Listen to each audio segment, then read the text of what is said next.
Segunda ley de Newton del movimiento. Buenas tardes. Vamos a retomar nuestras clases de mecánica de los fluidos. Ahora recuerdan que había tres leyes de la física que nosotros estábamos buscando su correlato en la mecánica de los fluidos. Y habíamos hablado ya de la ley de la conservación de la masa, que tenía su correlato como en un volumen de control, como lo que conocíamos como ecuación de continuidad. Tenemos la segunda ley del movimiento de Newton, que es lo que vamos a ver en esta clase, su correlato en la mecánica de los fluidos en un volumen de control va a ser el teorema de momento, y finalmente nos quedaría el primer principio de la termodinámica o principio de conservación de la energía. Su correlato en la mecánica de los fluidos va a ser la ecuación de energía o balance de energía. Como les estaba diciendo, lo que vamos a buscar ahora es encontrar la ecuación que nos represente, la parte matemática que nos represente esa ley de Newton, pero aplicado al volumen de control que tenía sus particularidades, que era lo que ya conocíamos. Bien, nuevamente la bibliografía que tienen ya la conocen, está puesta en la diapositiva y tienen algunos ya subidos en el PowerPoint y ya lo tienen en la página. Bueno, entonces, de las tres leyes decíamos que ahora íbamos a ver la segunda ley de Newton y su correlato, que era el teorema de momento. Pero recordemos que decía la segunda ley de Newton.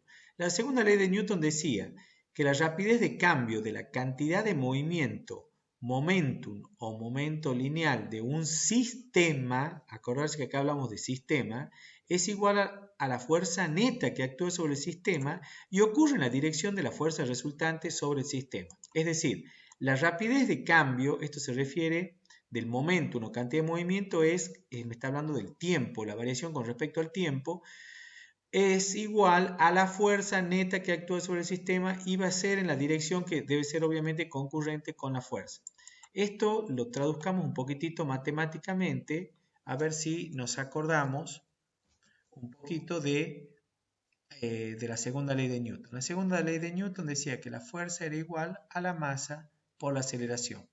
Si yo tenía un sistema, entonces yo aplicaba una fuerza y este sistema adquiría una aceleración.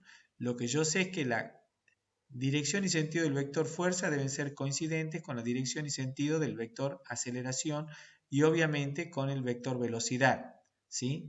Ahora bien, esa masa por aceleración yo la puedo traducir de la siguiente manera. O sea, yo podría poner fuerza, acá perdón, es vector, ¿no? Ahora yo digo, la sumatoria de todas las fuerzas, porque acá podría haber habido un montón de fuerzas concurrentes, entonces esto debiera haber puesto yo acá la sumatoria, la fuerza resultante. Esa F tendría que ser la resultante de todas las fuerzas que actúan en el sistema. Entonces, me dice que la aceleración, dice la rapidez del cambio de la cantidad de movimiento, va a tener la dirección y sentido de la fuerza resultante. Veamos qué quiere decir eso.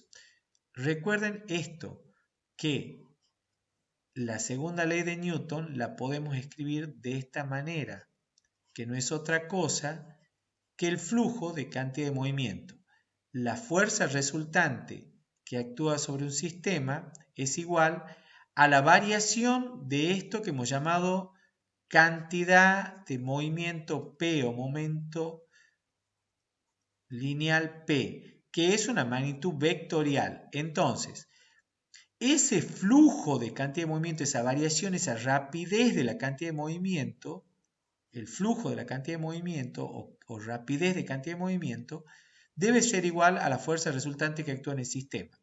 Claramente nosotros ahora ya no tenemos, bueno, esto por supuesto que si fuera masa constante sale afuera de la derivada y me queda dB dt y llegamos de nuevo a la ecuación que yo conocía como la segunda ley de Newton.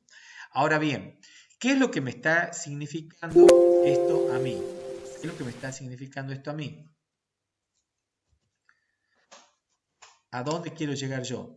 Quiero llegar a lo siguiente. La fuerza neta o toda la fuerza resultante que van a actuar ahora sobre un volumen de control, ya no sobre un sistema, va a ser igual a la rapidez del momento que sale menos lo que entra más lo que se acumula. ¿Qué es esto? La rapidez del momento, de la cantidad de movimiento, momentum, como lo quieran llamar. Momentum, cantidad de movimiento, momento lineal, es lo mismo, son equivalentes. Entonces, sale menos entra más acumula. No se puede crear ni destruir la cantidad de movimiento, ¿sí? Toda la fuerza que actúa sobre el volumen de control. ¿Y cuáles van a ser las fuerzas que actúan sobre el volumen de control? Bueno, puedo tener fuerzas a través de la superficie de control, que es por contacto directo, que van a ser los esfuerzos cortantes y esfuerzos normales, y tengo fuerzas debidas a un campo gravitacional. A ver, pongamos un poquito en claro de qué estamos hablando. Primero, ya no hablamos más de sistema y hablamos ahora de volumen de control. Eso es lo primero. Segundo, dice, todas las fuerzas que actúan sobre el volumen de control ahora, todas las fuerzas, voy a obtener una resultante, o sea, una dirección y sentido, que me va a provocar una rapidez de la variación de la cantidad de movimiento, ¿sí? O sea, la masa por velocidad total que yo tengo contenida en ese volumen de control va a tener que cambiar en función de la fuerza exterior que esté actuando, ¿sí? Ahora bien, ¿cómo voy a evaluar la cantidad de movimiento de un volumen de control que ya no es un sistema, sino es algo que está entrando y saliendo? Entonces ahí es donde me obligo yo a pensar en mi cabeza, ¿cómo puede actuar una fuerza sobre el volumen de control? Entonces yo me voy a acordar de mi volumen de control, que era un espacio por donde circulaba un fluido, ¿sí? Era el espacio por donde circulaba el fluido, y yo tenía delimitado por unas superficies de control que estaban acá, acá, la otra, y la otra era la lateral. Entonces yo lo que estoy planteando es, hay una fuerza resultante que va a actuar sobre este volumen de control, ¿a través de dónde? Dice, hay dos tipos de fuerzas superficiales y fuerzas gravitacionales si fueran de un campo. Obviamente el fluido que está acá dentro de esta manguera, que está circulando, tiene un peso porque está en un campo gravitacional y por lo tanto tiene un peso.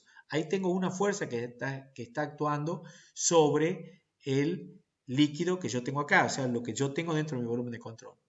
Y por otro lado voy a tener fuerzas que actúan a través de la superficie de control por el contacto, es decir, hay fuerzas de esfuerzos cortantes y esfuerzos normales. Entonces, yo les planteo lo siguiente. Yo acá tengo un fluido que está circulando por este volumen de control. Entra, sale. Si tengo la misma área aquí, no hay acumulación, no se pierde. Entonces, si esto tiene una cierta velocidad acá de entrada que está en esta dirección, ¿sí? Y acá tengo la misma velocidad, ahí yo no tendría variación de la cantidad de movimiento, o sí, eso es lo que yo tendría que pensar. O la otra pregunta es, cuando yo tengo la misma velocidad, ahora cuando yo doy vuelta a esto se transforma en un codo, y yo tengo fluido entrando por acá con esa dirección, y tengo fluido saliendo por acá en esta otra dirección. Alguien hizo que este fluido cambie la dirección de la velocidad, ¿o no? Si bien el módulo de la velocidad es el mismo, la dirección y sentido de la velocidad no es la misma. Acá va en esta dirección y acá está saliendo prácticamente a 90 grados. Entonces, ahí hubo una variación de la cantidad de movimiento, porque acá tengo un m por b así, un flujo así de masa por velocidad, y acá está saliendo en esta dirección. Alguien ha tenido que hacer fuerza sobre el fluido que estaba circulando por adentro, o sea, por adentro de la manguera, que sería por mi volumen de control. Alguien está haciendo fuerza de manera que se produce esa variación de la cantidad de movimiento. Evidentemente hay fuerzas que están actuando acá que van a ser las que tenemos que entender bien, son las fuerzas, los esfuerzos normales que son las presiones, y el esfuerzo cortante que va a ser evidentemente el que yo estoy haciendo contra las paredes, ¿sí? Por el roce con las paredes. Bueno, esto que les estoy explicando así físicamente para que se ubiquen en el problema, ahora lo veamos en términos de mis ecuaciones, porque yo tengo que llegar a una ecuación que me permita resolver el problema. Entonces yo les decía, vamos a trabajar con el concepto que habíamos aprendido de volumen de control, superficie de control y de la ecuación de continuidad. Observen este término que tengo acá. Rho por B por dA por coseno de alfa no es otra cosa que el flujo de masa que yo tengo a través de la superficie de control. No es otra cosa que lo que yo ya conocía de la ecuación de continuidad. Epa, se me fue. Esto es así, chicos, miren. Rho por todo esto no era otra cosa que lo que yo conocía como el caudal másico, que me salía solito de trabajar con la ecuación de la integral de superficie, el sale menos entra. Si yo ahora a ese flujo lo multiplico por la velocidad, entonces ya tengo la cantidad de movimiento o momento, que también es lo que se conoce, ¿sí? Entonces, ese es el momento, el m por b. Es decir, que a mí me bastaría multiplicar solamente, con que yo multiplique solamente a cada elemento de masa que está integrando al volumen de control su vector velocidad, voy a estar teniendo lo que está entrando de cantidad de movimiento. A cada elemento de masa que salga de mi volumen de control a través de la superficie de control y lo multiplique a ese elementito de masa por la velocidad que lleva, estoy sacando lo que está saliendo de cantidad de movimiento del volumen de control. O sea, conclusión, es bastante más sencillo de lo que nos imaginamos. Va a ser prácticamente la ecuación de continuidad multiplicada por el vector velocidad, porque me estoy sumando las pequeñas masas que ingresan a través de cada diferencial de área, sumo todas esas masas por sus respectivas velocidades y tengo la cantidad de movimiento y tengo, como decía, lo que atraviesa la superficie de control. Eso es todo. O sea, va a ser mi ecuación de continuidad multiplicada por el vector velocidad. Básicamente eso es lo que ustedes tienen allí en esta ecuación. Nos estaba faltando también acá, está claro que nos está faltando también el término de acumulación. ¿Cómo lo voy a calcular el término de acumulación? El diferencial de masa, que es ρ por dB, que eso es el diferencial de masa, multiplicado por la velocidad dentro del volumen de control, y hago mi sumatoria en todo el volumen de control, y entonces voy a tener la cantidad de movimiento total del volumen de control. Si eso varía con respecto al tiempo, si toda esa acumulación, si toda esa cantidad de movimiento dentro de todo el volumen de control cambia con respecto al tiempo, entonces tendré acumulación o no. Que obviamente en el 99% de los casos, que es régimen estacionario, este término se va a anular, este término de acumulación se va a anular. Pero, en definitiva, fíjense cómo me quedó mi ecuación. La sumatoria de todas las fuerzas que actúan sobre el volumen de control es igual a la integral de superficie de ρ por el volumen por el producto escalar de B por N de A, que no es otra cosa, les repito de vuelta, que no es otra cosa que el concepto de la ecuación de continuidad, que era la masa que entraba y salía del volumen de control multiplicado por su respectiva velocidad, más el término de acumula, que no es otra cosa que lo que tenía de ecuación de continuidad multiplicado, entonces siempre en estos casos, por la velocidad. Y entonces ya están en condiciones de ver cómo quedó la ecuación de momento. Este es el teorema de momento que van a tener que estudiar ustedes, ¿sí? Bien, en definitiva, fíjense en qué quedó nuestra ecuación del teorema de momento. Muy sencilla y similar, de alguna manera diría, a la ecuación de continuidad. No es similar porque tiene un segundo término, por supuesto que la ecuación de continuidad era igual a 0. Pero fíjense que nos quedó que todas las sumatorias de fuerzas que actúan sobre el volumen de control deben ser igual a la integral de superficie del flujo de cantidad de movimiento a través de la integral de superficie y de la acumulación, o sea, la variación con respecto al tiempo de la cantidad de movimiento dentro del volumen de control. Ahora, ustedes observen que es muy complicado trabajar con las velocidades y las fuerzas porque estas se modifican en cada punto de la superficie de control y en cada punto interior del volumen de control, y todas las fuerzas que pueden actuar sobre el volumen de control tienen muchísimas direcciones y sentidos. Por lo tanto, nos conviene trabajar en coordenadas rectangulares y vamos a cambiar esta magnitud escalar a una vectorial, a una magnitud escalar. Es decir, trabajamos con las componentes, que va a ser mucho más sencillo, y vamos a decir entonces que la sumatoria de fuerzas en X va a ser igual a la integral de superficie de la cantidad de movimiento en la dirección X, por eso pongo Vx, y la acumulación de cantidad de movimiento en la dirección X. Lo mismo hago para la dirección Y, todas las fuerzas resultantes sobre el volumen de control en la dirección Y se va a transformar en el sale menos entra de cantidad de movimiento en la dirección Y y la acumulación en la dirección Y, y lo mismo para la dirección Z. Normalmente nosotros vamos a trabajar con dos direcciones solamente. Acá tienen un caso general de un codo donde tienen una variación.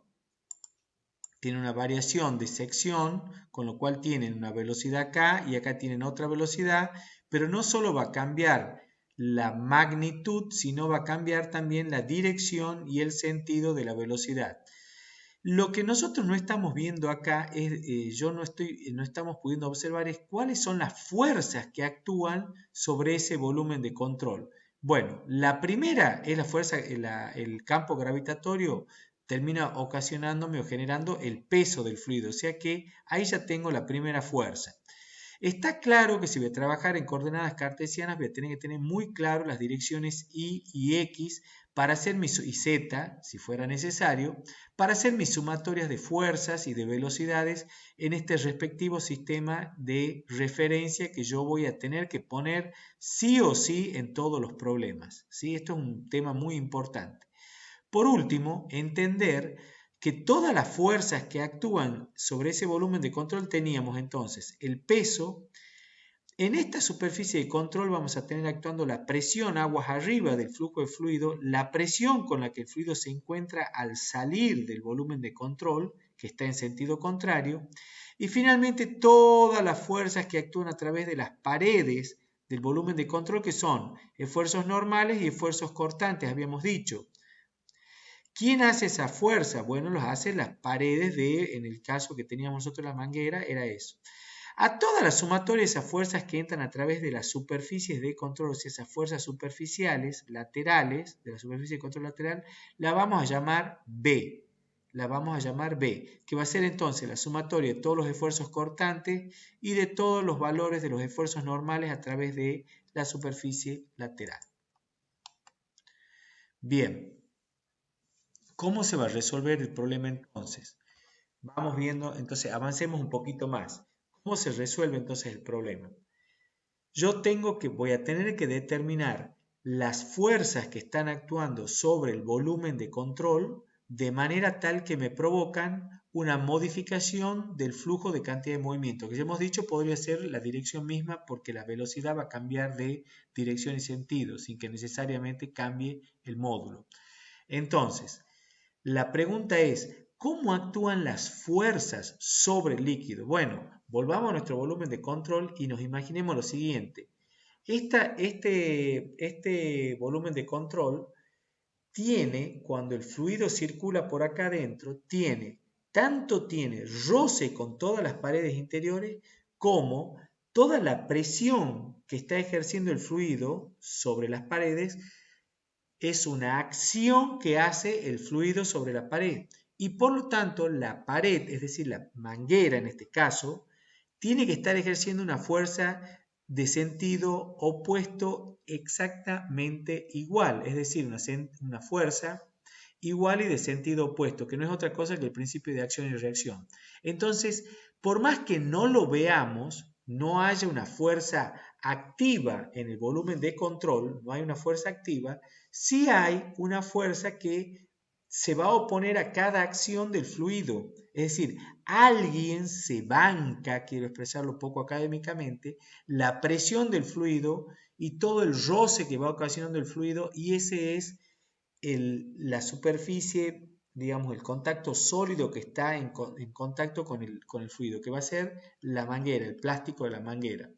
Por otro lado, el fluido que está entrando por acá está entrando con esta velocidad y bien, ingresa, pero él tiene toda una presión aguas arriba que está actuando sobre esa superficie de control. Entonces, esa es la fuerza que está actuando sobre esta tapita.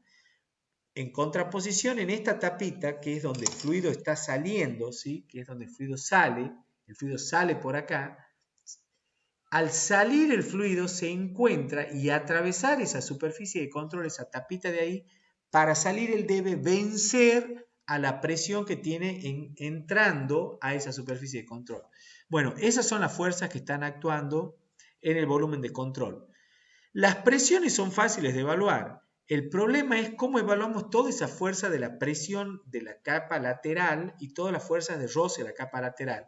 A esas directamente nosotros vamos a decir, mira, esa fuerza se llama B. No sé cuánto vale en realidad y ese va a ser el objetivo de nuestros problemas, en realidad calcular cuánto vale esa fuerza B. Después vamos a ver, de acuerdo a la naturaleza del enunciado, si es exactamente B u otra componente de fuerza, pero básicamente todos los problemas de teorema de momento, yo voy a tener que calcular B, que es la fuerza que hacen las paredes sobre el volumen de control. Conociendo, por supuesto, siempre la presión, eso vamos a tener que conocer esos datos.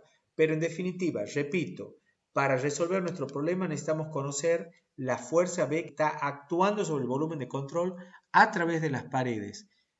O sea, a través de la superficie de control lateral, que es la que no tenemos información, porque no conocemos ni la fuerza de roce, ni la presión que está haciendo la sumatoria de todas esas fuerzas laterales de presión sobre la superficie lateral. Bien, entonces, ¿cómo lo vamos a trabajar al problema? Al problema lo vamos a trabajar de la siguiente manera. Para el codo ese que teníamos acá, tengo la presión en esta cara, observar que acá ya va con otra dirección respecto de mi sistema de coordenadas, voy a tener que trabajar con componentes. Tengo todo lo lateral que no lo conozco, lo voy a llamar B. Y bueno, mi ecuación queda sumatoria de fuerzas en X igual a la integral de superficie Bx de ρ por B por producto escalar por N de A más el término de acumulación, que como se trata de un sistema estacionario no hay acumulación de masa, por lo tanto no hay acumulación de cantidad de movimiento. Lo mismo en la dirección Y, por eso este término de acumulación, y les he dicho, en el 100% de los problemas de cantidad de movimiento, este término va a ser nulo. Y con respecto a la dirección Y, tengo ρ por BI, por B por N, por DA. Esto es lo que yo tenía en la diapositiva anterior, que es lo que les decía, vamos a trabajar por componentes. Entonces, ya tengo mi integral de superficie en la dirección X y tengo mi integral de superficie en la dirección Y. Ahora me está faltando saber cuánto vale la fuerza. Bueno, la fuerza en la dirección X, ¿cuáles son los componentes que yo tengo trabajando en la dirección X sobre el volumen de control? Bueno, analicemos. Tengo la presión 1, que está actuando acá sobre esta cara, que según mi eje X es positiva. La presión 1 por el área 1 me da toda la fuerza que ejerce la presión sobre esa superficie. La presión 2 por el área 2 por el coseno del ángulo. Observar que acá tengo que buscar la componente horizontal. Y la componente horizontal de la presión va a ir en esta dirección y sentido. La voy a representar ahora. Ahora mismo la hago. A ver.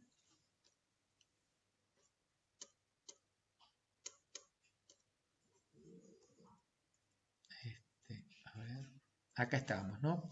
Bien, quiero acá esta componente de presión, fíjense, esa es la cara 2. Esta es la cara 2. Tiene este vector N2. Y la presión va en esta dirección y sentido, ¿sí? La presión está yendo así. Esa es la presión 2. Por lo tanto, la fuerza 2 tiene esta dirección, que es la ejercida por la presión.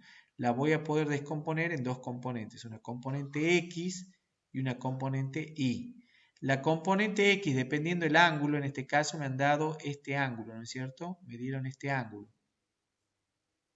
A ver, si no me equivoco es ese, ¿no es cierto? Porque es el que forma respecto de la horizontal. Me han dado este ángulo que opuesto por el vértice sería este. Entonces va a ser P2 por el área por el coseno del ángulo, que es lo que tengo acá. ¿Ven? En X tengo con el coseno del ángulo. Más una componente Bx que no conozco, que es la que me suma todas las fuerzas que vienen desde las paredes laterales, tanto de cortantes como normales. Para la dirección Y tengo la presión 1, no tiene componentes verticales, no hay componentes verticales, por lo tanto, al no haber, no tengo fuerzas en Y. Mientras que 2 sí, y la presión 2, recuerden que me ejerce una fuerza hacia arriba, o sea que es coincidente con el positivo, por eso acá tengo más P sub 2 por A2 por el seno del ángulo, ¿sí? Esto es positivo según mi sistema de referencia de Y. y le voy a restar el peso del líquido. Porque esta fuerza del peso va hacia abajo y es negativa respecto de Y. Por eso es negativo. Entonces en la dirección Y tengo la fuerza de la presión 2, que es positiva, y el peso, que es negativo. Voy a limpiar un poquito para que no quede tan sucia la diapositiva. Bueno, entonces ya tengo las dos componentes de fuerzas y obviamente lo que voy a tener que hacer ahora es igualar este término que valía todo esto con mi integral de superficie, que la voy a tener que resolver con la componente X, y luego tendré que repetir mi integral de superficie con la componente Y e igualarlo a la sumatoria de las fuerzas Y. Y de allí voy a poder sacar Bx y By. Entonces, ¿qué son Bx y By? Repetimos de vuelta. Son las componentes de las fuerzas que están en la dirección X e Y que no conozco, componente de una fuerza desconocida que se supone mayor que 0 para el cálculo.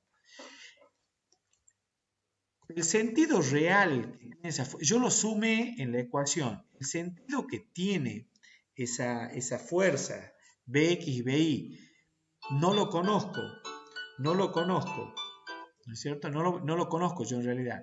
Entonces lo que voy a hacer es, de acuerdo a lo que me salga de mi balance de fuerzas, me va a decir cuál es la dirección que tiene. Y vamos a poder conocer las fuerzas que actúan sobre el volumen de control. Bien, avancemos un poquito más. Hacemos un poquito más. Bien, ¿cómo me quedaba entonces ahora las componentes de la integral de superficie? Fijarse que la integral de superficie ahora ya va a ser Vx por ρ por B por dn. Esto ustedes ya lo saben calcular a este término. Ahora lo van a tener que multiplicar por Vx. Este término, recuerden que les va a dar para cada superficie de control, les va a dar con su respectivo ángulo y les va a dar positivo o negativo. Fíjense que acá la velocidad 2 por ρ por B por dA2, cuando tomo la superficie de control 2, que es esta de acá, el flujo es de salida y por eso le sale positivo. Era coseno de 0, B2 con N2 da 0 el coseno. Mientras que 1 tengo coseno de 180, por eso me da menos ρ1 B1 por A1. Ahora bien, esto tiene que ir multiplicado por la componente de la velocidad de la superficie de control 2, la componente V2X, que en este caso va a ser por el coseno del ángulo y que da positivo.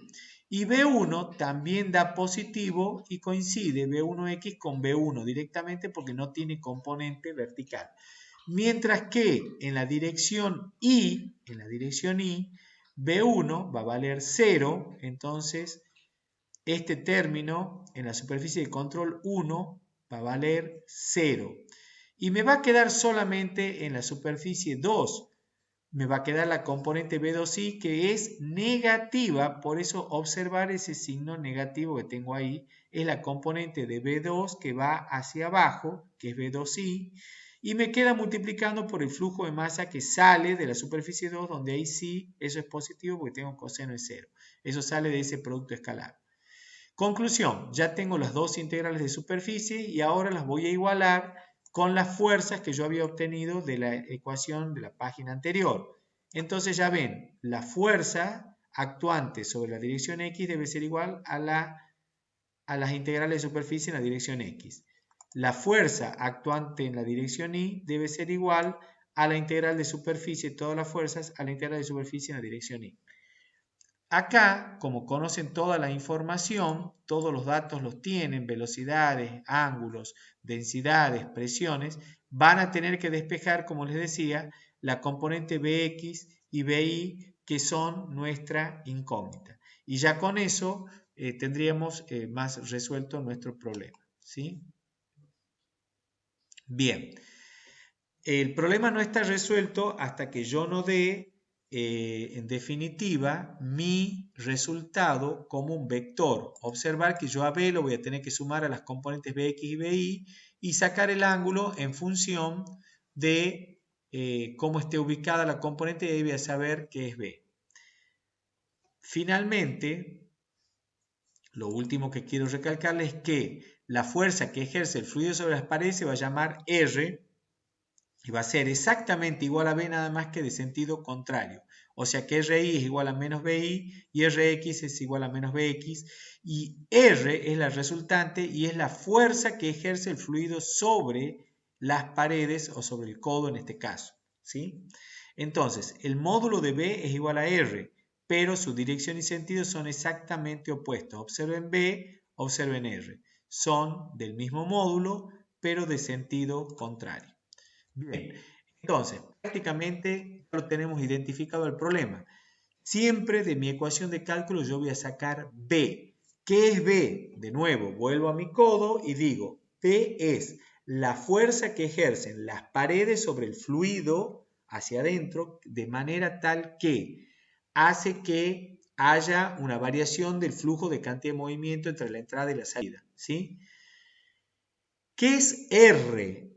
R va a ser la fuerza que hace el fluido sobre las paredes, ¿sí? Y normalmente y obviamente R debe ser contrario a B, exactamente es la acción que hace el fluido sobre las paredes y B es la reacción que hace la pared que está quieta pero que debe reaccionar frente a la acción del fluido. Entonces, con eso ya tenemos resuelto nuestro problema de teorema de momento, ¿sí? Finalmente, hay una cuestión más que se podría agregar, que es lo que sucede cuando queremos saber sobre este codo, que ya sabemos las fuerzas que están actuando, ya lo hemos aprendido a calcular.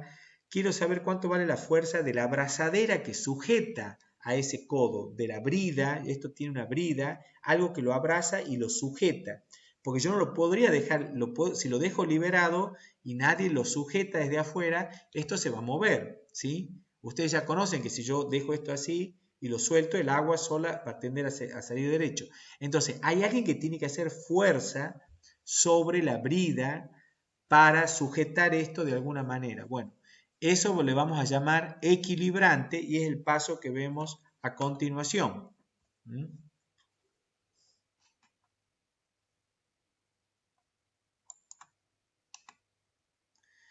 Bueno, la equilibrante entonces, ¿cómo lo voy a analizar? La equilibrante la voy a analizar desde el esquema del concepto de diagrama de cuerpo libre. Yo voy a decir que para que el cuerpo se encuentre en equilibrio, todas las sumatorias de fuerza en X deben ser igual a 0, las sumatorias de fuerzas en Y deben ser igual a 0 y las sumatorias de momento deben ser igual a 0. Si yo cumplo estas condiciones, entonces el cuerpo se encuentra en equilibrio, ¿sí? Eso se va a cumplir siempre que lo establezca de esta manera. Fíjense que voy a poner que las sumatorias de fuerzas en X son igual a 0. ¿Y quiénes son las fuerzas que están actuando en X? Bueno, está actuando la fuerza que yo tengo que hacer sobre mi brida y toda la fuerza del fluido que está actuando sobre las paredes de ese elemento. Y en la componente Y, de la misma manera, la sumatoria de las fuerzas en Y van a ser la fuerza que yo tengo que hacer sobre la brida más las fuerzas que hace el fluido sobre las paredes, que yo acá pongo más. Después, si yo ya sé que es negativo, le pondré su respectivo signo, ¿no es cierto? Yo el R le tengo que poner con signo real. Menos el peso, y acá sí tienen que tener mucho cuidado, menos el peso del sistema. Esto no es el peso del líquido, este es el peso del todo, la cañería que está, de la manguera propiamente dicha, que sería el sistema metálico. El peso del líquido yo ya lo consideré cuando hice el balance inicial. O sea, es un error conceptual sumar ahora el peso del líquido para resolver esta parte del problema. En el R, que era el opuesto a B, yo ya tengo contemplado el peso del líquido. O sea, no lo tienen que sumar de vuelta. Pero mi abrazadera que está sujetando esto debe soportar, además de ese B, donde está metido el peso del líquido, debe soportar el peso de la propia manguera o del propio codo. Por eso aparece ahí sumándose con su signo negativo porque va hacia abajo, por supuesto, en el balance ese de fuerzas en el diagrama de cuerpo libre. Bien, con eso vamos a determinar entonces cuánto vale E, que es la equilibrante. Y equilibrante entonces, que es esto que tengo acá, tiene su componente Y y su componente X, que las calculé de esta manera desde las dos sumatorias. Nuevamente sacaremos el ángulo siempre sobre el eje semipositivo y saco cuánto vale el ángulo. Observar que acá el arco tangente les puede dar un ángulo negativo o un ángulo de mayor a 280 grados. Entonces ustedes tienen que fijarse bien cuando hacen el arco tangente para representar bien este ángulo, el valor que tiene. Bien, con estas ecuaciones ya tenemos nuestro esquema para poder resolver los problemas del teorema de momento. Lo último que nos quedaría ahora es ver algún ejemplo, que lo voy a hacer en otro video para que no se haga tan largo este. Y eventualmente me gustaría mostrarles estos videos para que vean...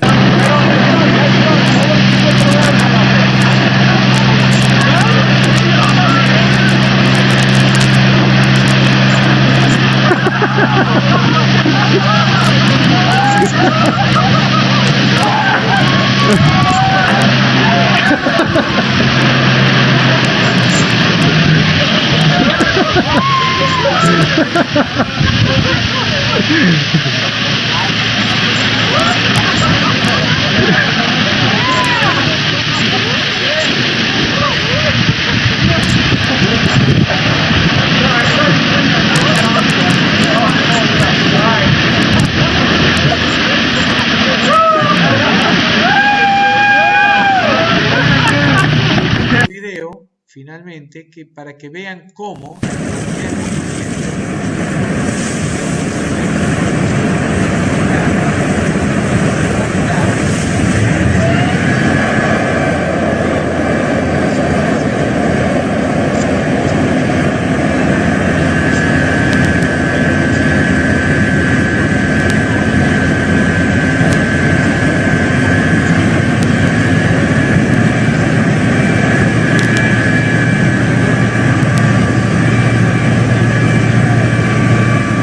los pueden resolver con el teorema de momento. Este tipo de situaciones que estamos viendo allí.